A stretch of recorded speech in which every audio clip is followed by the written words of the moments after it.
ఈ రోజు జనాలేంట్రా బాబు ఇంతమంది ఉన్నారు? పండగ కదా మావా, అందుకే ఇంత రద్దీగా ఉంది. అయినా ఇలా ఉండటమే కదా మనకు కావాల్సింది.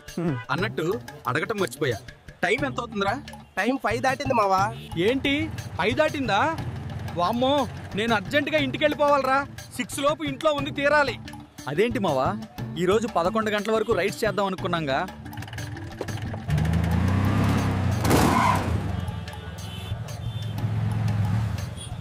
ఏమైందబ్బా వీడికి? 6 లోపు ఇంట్లో ఉండాలి అని అలా కంగారుగా వెళ్ళిపోయాడు.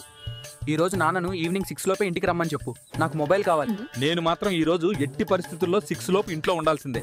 నా మొబైల్తో నాకు చాలా పని ఉంది. వామ్మో, నేను అర్జెంటుగా ఇంటికి వెళ్ళిపోవాలరా. 6 లోపు ఇంట్లో ఉంది తీరాలి. స్కూల్లో చదువుకునే టీనేజ్ అబ్బాయి నుంచి ఉద్యోగం చేసేవాడు ఇలా ఆటో నడుపుతూ లేబర్ పనిచేసి వాడు కూడా 6 లోపు ఇంట్లో ఉండాలి అని పట్టుపట్టారు. ఇంతకేమై ఉంటుందంట?